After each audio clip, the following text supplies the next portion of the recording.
You know what's funny about me and my videos? That I am constantly referencing Assassin's Creed in almost every type of video that I make, whether that is Batman Arkham, Dark Souls, or even Hellblade. I am constantly talking about these games, but rarely do I make specific videos about them. The last one I did was more than a year ago, and since then, nothing. And it's not like I don't have ideas for these videos, I have plenty in fact. But for one reason or the other, I haven't gotten to making them yet. Let's change that, shall we? Let's talk about that rumored Assassin's Creed 4 Black Flag remake, and what I would like to see in it, and what this might mean for the future of this franchise. Hold on tight to the steering wheel, because this is going to be a wild ride.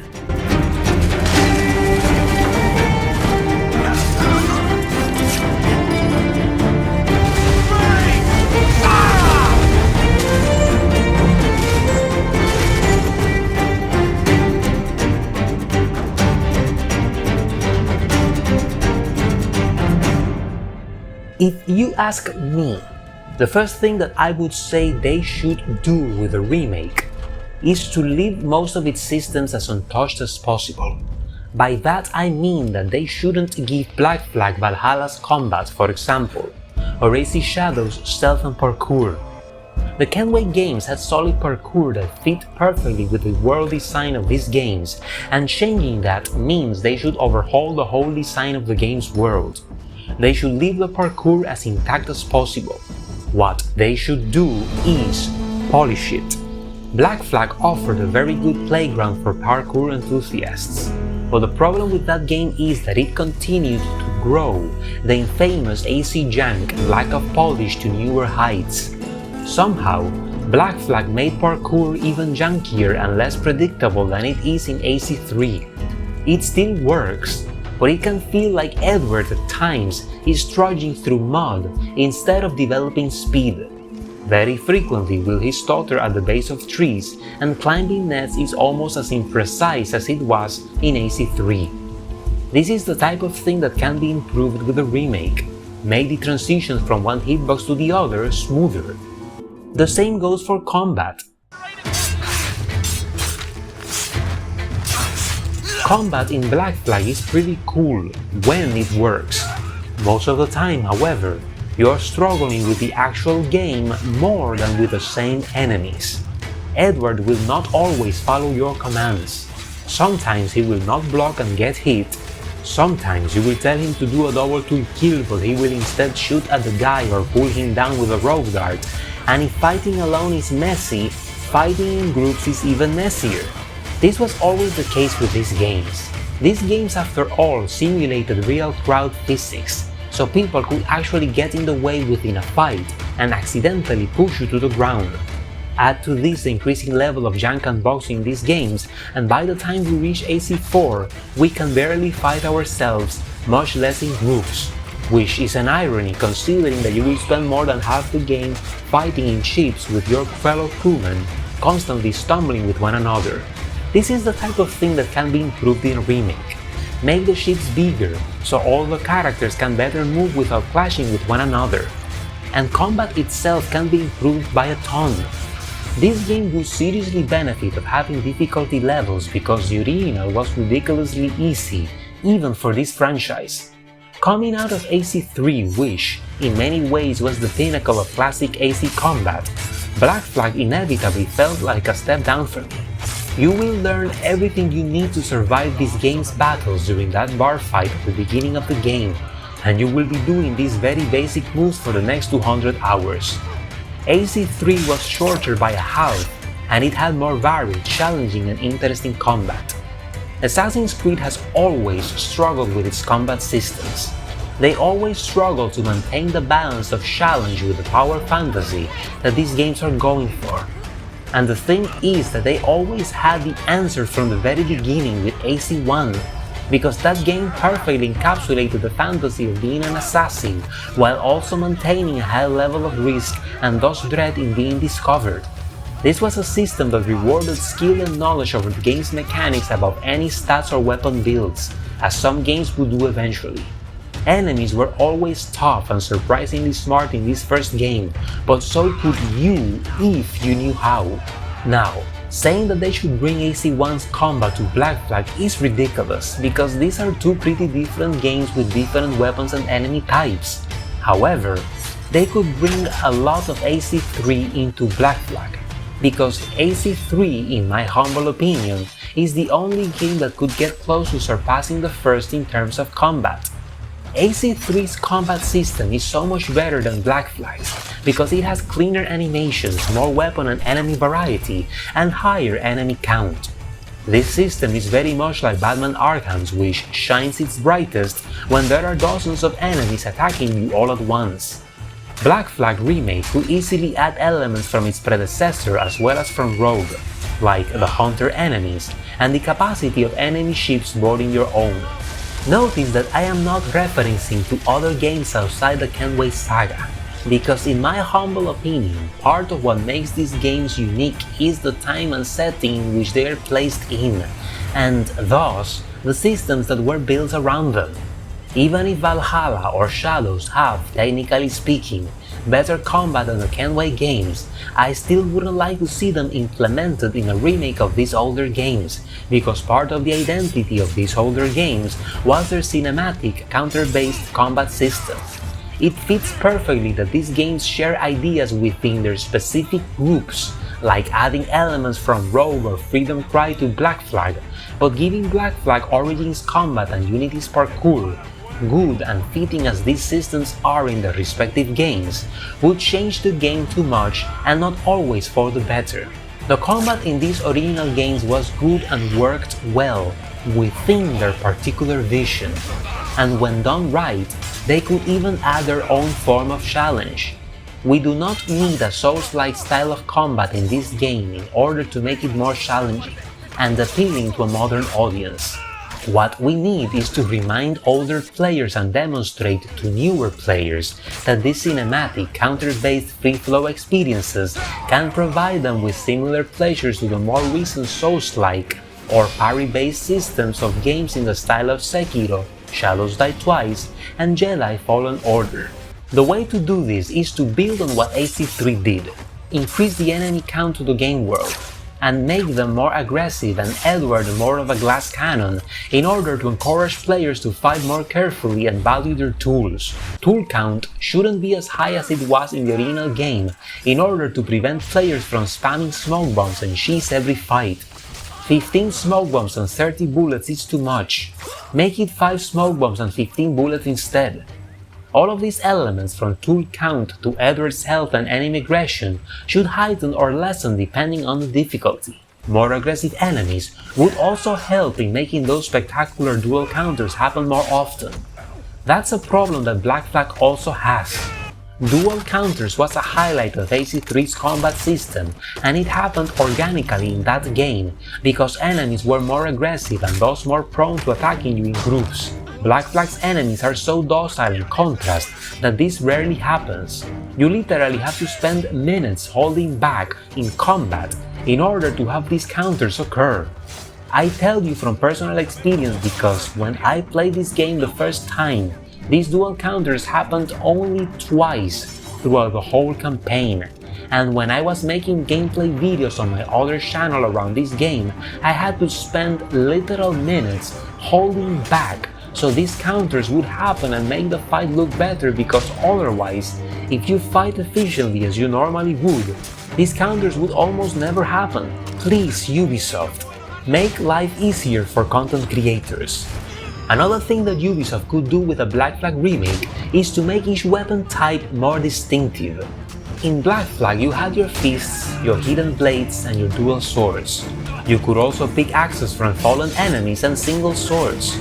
With the exception of the axes and perhaps the fists, all the other weapons work basically the same way.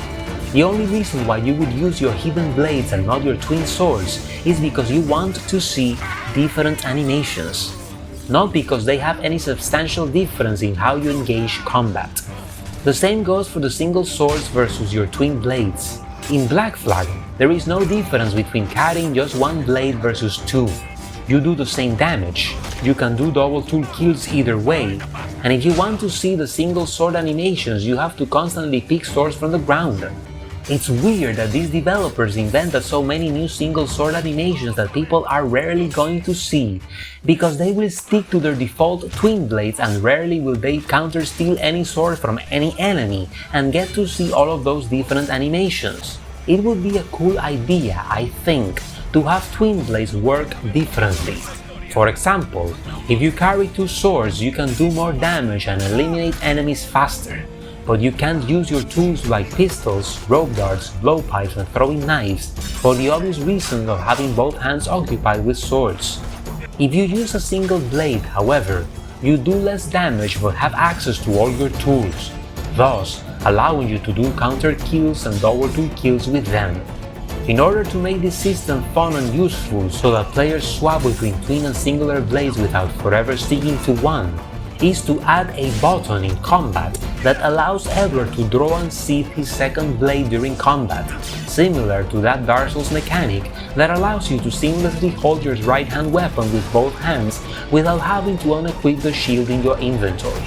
It would also be a good idea to have hidden blades work more in line with the original games, in which you could counter-kill anyone and anything, but the counter window was extremely small, thus increasing the risk and reward of using hidden blades and separating them from the rest of the arsenal. Two-handed axes worked fine already in Black Flag, so I think they could leave those intact. They do more damage, they are slower to wield, if you use them you can't use your tools, however, you can throw the axe at anyone's head, finishing them immediately. The one thing they could do with axes in this remake is to allow the player to carry one as weapon of choice, similar to AC3 and all the way back to Revelations and Brotherhood. Stealth in Black Flag was good already, not just because the game was an overall improvement from AC3's kind of broken stealth, but because the game's world was way better designed for stealth with more stalking zones to hide on the ground and trees to hide and move above the enemies, perfectly encapsulating the fantasy of being a jungle predator. One thing they could do, and should do in my opinion, is to allow the player to throw smoke bombs anywhere they please, like they could in Revelations and later on in Unity, Syndicate, Mirage, and Shadows. To this day, I can't figure out how Black Flag could improve on so many aspects of AC3, like being able to aim from corners and tall grass without breaking cover, but removed AC3's very useful ability of aiming at an enemy and pressing the throw button. Another interesting addition that I think could fit well in this game is to allow the player to use disguises in similar fashion to Liberation. It doesn't have to be anything extraordinary, but imagine the player dressing like a Spanish soldier to infiltrate Spanish territory, or dressing like a British soldier to infiltrate British grounds. That would make exploring and robbing plantations more varied and immersive. By the way, plantations should refill a little bit faster because they take forever, forcing you to rely mostly on naval pirating to gather plunder. If we want to take infiltration a step further, the developers could also add the ability to change flags during gameplay. This is something that you do in a specific mission in the main campaign, but you can't do it during gameplay. That would be a welcome addition in my opinion, and would also complicate in good ways the manner of navigating the game world. If you, for example, enter a British-controlled zone, then you raise the British flag so that they don't attack you on sight. Obviously, this shouldn't be impermeable. There should be limitations. For example, if you linger in an area for too long, the lookouts in the naval fort can recognize you as a pirate ship and raise the alarm. You could also use this as means of infiltrating naval forts without openly attacking it. Naval forts are pretty exciting during the whole game, but I would have liked the game to give me a stealthier option aside of the loud guns blazing option the game forces on you. If you, for example, go with a disguised ship or using the cover of night, you should be able to swim or rowboat your way into the fort, sneak inside, sabotage the weapons, gunpowder, perhaps kill the captain already, before sending the signal to Adewale to launch the attack. If you manage to do these tasks without raising the alarm, you unlock an instant victory without risking the whole crew and raising your notoriety. This could work in similar fashion to how it does in Assassin's Creed Rogue. AC Rogue, different to Black Flag, handled naval force a little different. in the form of you infiltrating the fort alone, killing the captain and sabotaging the gunpowder in order to force the enemy to surrender. The problem with Rogue's approach is that this infiltration mission, albeit superior to Black Flag's simplistic run-and-gun mission, is unlocked in exactly the same way. You have to sail into enemy territory, blow every last one of the cannon towers, and then you infiltrate the building, which ends up feeling a little weird because why all this precaution now when moments before you were blowing things sky high without any fear of drawing attention? In a Black Flag remake, they could allow the player to infiltrate naval forts without doing all the ruckus. This stealth section shouldn't be easy so as to not make them the go-to method for all players, but the choice should be there. It also goes without saying that all of these disguises should not be handed over to the player for free.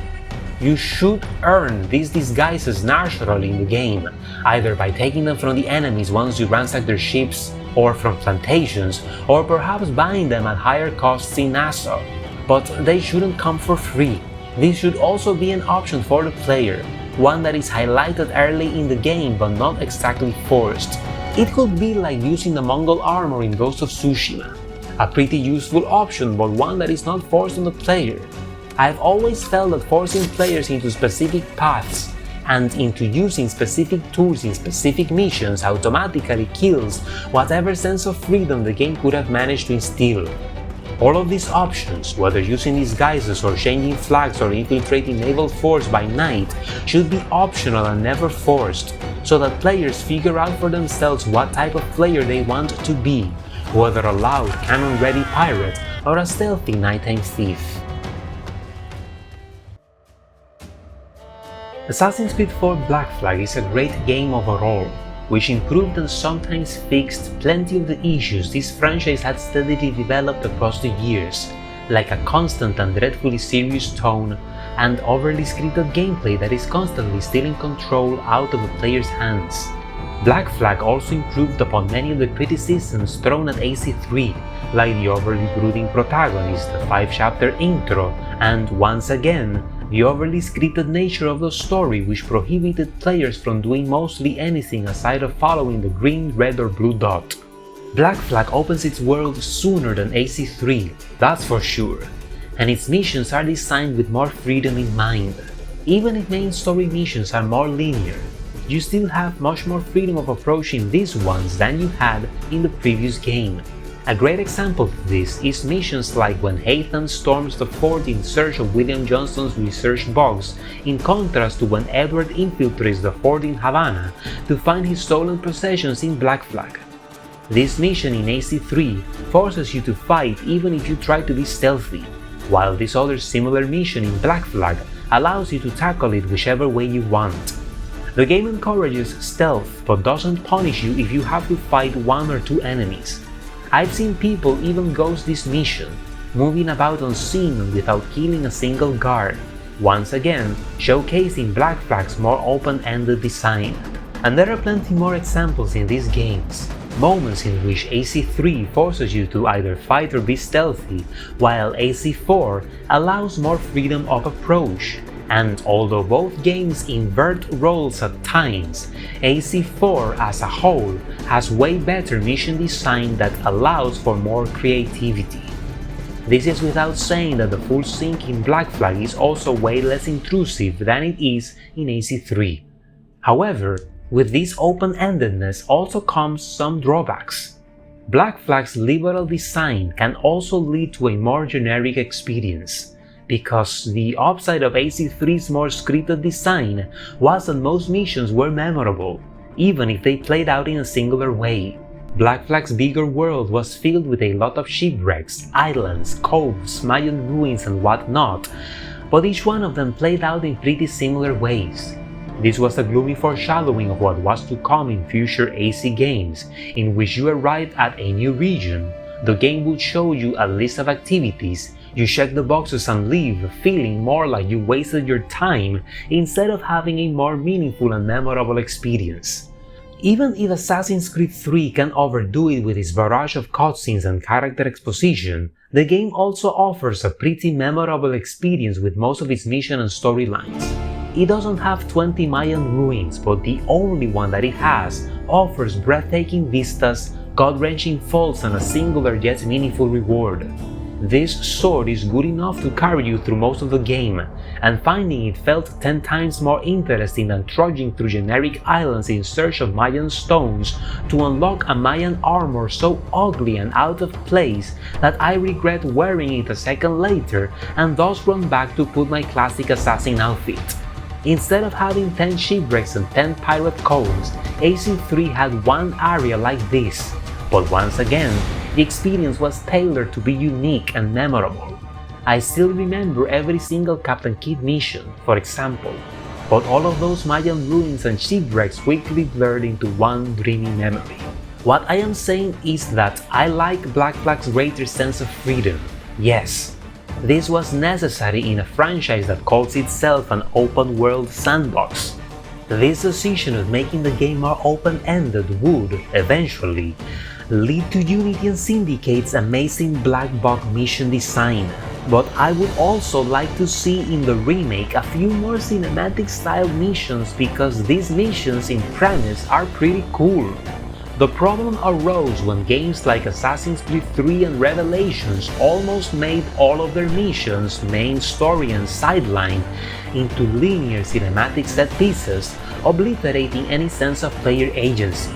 There is a reason why content creators are constantly playing the Yerbatan Sister mission in Revelations because that is one of the very few missions that allowed for open-ended gameplay in that game. On the other hand, you can see a lot of videos on different AC Unity missions because most of Unity missions allowed for creative freedom. I want Black Flag to retain its open-ended world and mission design, but they could also sprinkle a few more cinematic missions in the style of AC3's Captain Kidd storyline to make the game feel more varied. Black Flag has an amazing main story, beautifully written and superbly acted, a campaign that, once again, improves on plenty of AC3's narrative drawbacks. However, Black Flag's open world is so empty and devoid of meaningful content, more so when put in contrast to AC3. Most people that dislike AC3 did so because they just played the main campaign and didn't delve into the side activities. However, any person that has played this game to its full extent will tell you that the experience improves tenfold because the side missions increase your perspective on the story and the characters. Characters like Connor and Achilles become so much more likable when you do the Homestead missions and listen to all of their optional dialogues. You see a more profound father and son relationship building between the two than what you see in the main campaign, in which they are mostly bickering to one another. Through these missions, along with the Captain Kidd and Nicholas Biddle missions, you will see more angles to Connor as a character than you do in the main campaign, seeing softer sides, wiser angles, adventurous sides, and strength of leadership. This is without saying that there is an entire cast of characters that play important roles throughout these side missions that you barely see in the main campaign, like Robert Faulkner and plenty others. I wish Black Flag had this level of depth. Aside of the Assassin Hunt missions, the rest of the side content in this game is devoid of any narrative element or character exposition. Through all of these missions, you could easily swap Edward Kenway's character and there wouldn't be any difference in the way the game feels. Most of Edward's story is displayed throughout the main campaign, and although that helps when players just want to do the main story missions and be done with the game, any person that wants to continue playing the game after the credits roll will immediately find out that there is little else to the character that they grew up to appreciate so much. On the other hand, the people that stuck with AC3 long after the credits rolled realized that they were just scratching the surface and that the game would only get better from here on. I would like to see some sort of Homestead mission in Black Flag, different storylines that take place in the Jackdaw as you sail the high seas, and in Great Inagua once you unlock it. I would like the Jackdaw to feel as engaging and epic as sailing in AC3 felt. Haythan's voyage to the New World was such an epic moment that I will never forget, because it was a symbolical moment not just for the character, but for the franchise. We, as players, were finally moving away from Renaissance Italy and were finally moving on to the New World, with plenty of new characters to meet and new adventures to have. That ship had its captain, its cook, its doctor, its plenty of unique sailors with their personality and personal agendas. I wish I knew who my cook is in the Jackdaw, considering that we sail in this ship through the entirety of Black Flag. Or my doctor, or who watches over my crow's nest. Aside of Adewale, the quartermaster, the rest of the Jackdaw is devoid of personality. There are some voices that you hear coming out of the ship, like the one that handles the cannons and the sailors that sings, but they are never characters that you meet. They're just voices without names. Part of what made stories like Treasure Island, Moby Dick, Master and Commander, Pirates of the Caribbean, and plenty more stand out was its cast of characters. All of these ships had interesting and at times multi-layered characters that made these stories be more than just treasure huntings or obsessive harpoonings. Black Flag certainly has a cast of interesting characters, yes, but none of these travel with you, except for Adewale and Anne Bonny later on in the game, and they, once again, form part of the main story and never the side content, making the main campaign singularly the best aspect of the entire game. You can sail all you want with Adewale, but he's not going to say anything interesting until you continue progressing through the main story. The same goes with Anne Bonny. Her story arc is almost concluded when she starts sailing with you. I wish we had side missions with Adewale, or Blackbeard, or Mary Reeder, or Anne Bonny and the rest of the jerks. Maybe we could have them in the remake. And I've been talking about adding more content to the game, but the same one that exists already could be improved in little but significant ways. A good example is collecting chests and data fragments throughout the map. Finding these is pretty fun in the main cities because doing so is very much as it was in the previous games. You run around in these sprawling cities that are perfectly designed to support the game's fun parkour mechanics. Map clearing in these environments is as fun as it has always been. However, this level of enjoyment, in my opinion, doesn't translate as well in the Caribbean Sea. You navigate this map mainly by using the ship. Sailing the Jackdaw is pretty fun and intuitive on its own. The problem comes when you have to stop every 5 seconds to dock beside a small island, swim for 10 seconds, get on the island, pick open a treasure chest and then swim for 10 more seconds, climb inside the ship, run to the wheel, and resume your travels only to be doing the exact same thing 5 seconds later when you locate the next generic island with the next generic and ultimately useless treasure chest. There are other games in which you have to stop frequently to gather loot, like Red Dead Redemption or Days Gone. And it might feel slow and bothersome at times, yes. The difference with these games is that the loot that you find is actually useful. Red Dead Redemption is not generous when it comes to giving you money. You will have to work pretty hard to start gathering enough money to be able to move about with ease. Items are pretty costly as well, especially at the beginning when you have little fame and honor to reduce prices in stores. So finding chests is a find indeed because you need that money, and thus stopping frequently to pick stuff from the ground is worth the effort and the drag. The same goes for Days Gone. In this game, it is a good idea to stop and pick things as you find them because these are resources necessary for you to craft medicines, weapons and tools that will help you survive the many brigand and freaker encounters. However, in Black Flag you don't actually need the 200 royals that you find in whatever chest when you can so easily capture a royal fleet with 1,000 royals, or even better, go to the Kenway fleet, do a few missions and earn 8 to 10,000 royals without breaking a sweat. This has always been the case with Assassin's Creed. Looting chests is unnecessary because there are so many other ways to earn fast cash in these games. So why do we even do it in the first place? The answer is pretty simple. Collecting in the classic AC games is fun, not because these chests or flags or feathers or data fragments serve any meaningful purpose in gameplay, but because they never stop the flow of movement. These collectibles serve as guide points for you to go and continue playing around with the parkour and superb world design. Even in AC3's Frontier, collecting was fun, because you could get off the horse quickly and you could still use your parkour skills to climb trees and mountains. These collectibles were also placed in clever places like guarded forts or hidden caves with mighty bears inside. But AC4, sadly, lacks a lot of these details, and even more so in the Caribbean Sea. This is something that Ubisoft Sofia improved significantly in Assassin's Creed Rogue by adding more elements of AC3 into the gameplay of Black Flag. In this game, you don't always need to anchor the ship in order to pick one little data fragment. Instead, the developers would have these collectibles floating in the air, and all you had to do was sail in their direction and pick them up without ever having to stop the flow of movement. Sometimes, you would encounter treasure chests frozen within icebergs, and you had to shoot the iceberg with your cannons in order to release the chest and pick it up.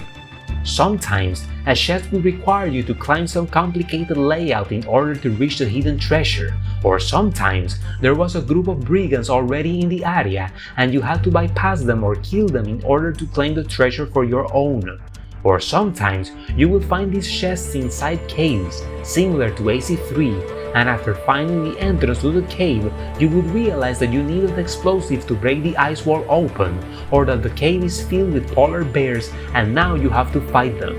And to make things even better, Rogue always placed boats in each location, allowing you to always teleport back to the ship without having you swim back each and every time. These little details seem insignificant, but they add variety and efficiency to the game, thus improving the overall experience by a ton. Even if I want the remake to add more story content to the game, I am one of those that firmly advocate to the idea of leaving the main story of the game as intact as possible. I am not going to go into details here because that is pretty much what I do in this other video, which I definitely recommend you watch after finishing this one. But Black Flag's story is one of the best Assassin's Creed stories in the franchise, and Edward's journey could well be the best of all the AC protagonists for several reasons that, once again, I am not going to go into details here. So the story and Edward's character arc should be left as intact as possible in the remake. The remake should improve on the game's mechanics, should add more interesting content to the open world, and possibly even make said open world a complete world mass as it is in future AC games. But please, leave the main story alone. It's already perfect the way that it is. Another thing they could add is a New Game Plus mode, so that we can revisit Edward Kenway's beautiful story without having to grind resources to upgrade the ship again, or without having to do the modern day again. I am not that type of player that hates grinding in video games by principle. I grew up playing the D&D role-playing games of the 1990s and early 2000s, and you wouldn't believe the amount of hill giants that I had to kill in Gateway to the Savage Frontier in order to level up my characters, or, more recently, the amount of souls that I've grinded in Dark Souls in order to level up my character and do basically everything else in that game. And the thing is that I enjoyed myself. I don't mind grinding in these games. The difference is that Dark Souls do implement a New Game Plus feature, and games like the prior mentioned Gateway to the Savage Frontier allows you to reutilize your maxed out characters as many times as you want. So the grind is worth it the first time because you can carry over the fruits of your labor to future playthroughs. But such a thing is not possible in most Ubisoft games of that time. This wasn't really necessary in smaller games like Assassin's Creed 1 and 2, but longer games like Black Flag would certainly benefit more of having such a feature. Ubisoft could also give us the full package from the get-go. Black Flag with all DLC maps and story missions like Freedom Cry and the Adeline DLC. And of course Ubisoft, don't delete the game, please. Let people enjoy the remake without hating it because you replaced the original with a new one. Take inspiration from Capcom, who sells both versions of their games, originals and remakes, and while we're at this, please bring back the original Assassin's Creed 3 as well. Now, as a final point before finishing the video, I would like to ponder upon what could a Black Flag remake mean, and do for the franchise if this works or fails. It is not a surprise that a lot of people have a lot of contempt towards Ubisoft these days, Certainly, rebuilding a classic like AC3 could build a lot of goodwill from players if the remake is handled with care and respect. If not, the consequences could be catastrophic, so Ubisoft is taking a big risk with this one. But for the purpose of conversation, let us say that the remake works. People like it, and it makes Ubisoft a lot of money. If that happens, then it is almost guaranteed that Ubisoft will remake more of their classic games. Maybe they double down on that Sands of Time remake we've been waiting for 5 years now, or the Splinter Cell remake that has also been dormant for a pretty long time. Maybe they remake Assassin's Creed 1 or the Ezio trilogy. My closest bet would be either Assassin's Creed 2, since it is so famous, iconic and beloved, or Assassin's Creed 3, since this is another of the franchise's heavy hitters in terms of money. It is a game that has become more beloved in recent years, and it is the one that inspired Black Flag's creation in the first place. So Ubisoft could easily sell this one to all the players that enjoyed the Black Flag remake, particularly new players that are hungry for more colonial American adventures. Personally, I would like these rumors to be true, and I think so do plenty of other fans for all of their rightful hesitation. Black Flag was a great game back in the days, and all of these years later it is still a pretty good game that managed to deliver an experience in a way that few other games have managed to deliver. There are plenty of pirate games, but none of them are Black Flag. That's the reality. A Black Flag remake, once again, if it is done with respect and high quality, we don't want another Unity situation here, would be surreal, perhaps even a dream come true. Even if they do half the things I mentioned in this video, it would still be an overall improvement to the original game that guarantees a revisit from my part, and a game that I would buy and cover in this channel as soon as I am able to. So yes, Black Flag is one of my favorite Assassin's Creed games, and I would love to see it remade, improved, expanded, all of that. But that's me. What say you? What do you think of this remake? Are you excited? Are you afraid? What would you like to see improved or left intact? Would you like to see other AC games remade? Let me know in the comments down below. If you want to support the channel, please press the like button and share the video so more people get to see it and the YouTube gods start recommending my videos to more people. You can also subscribe for more content like this in the future. If you made it to this point, then thank you so very much. I deeply appreciate your company, support and feedback. Stay safe, love you all, and I'll see you in the next one.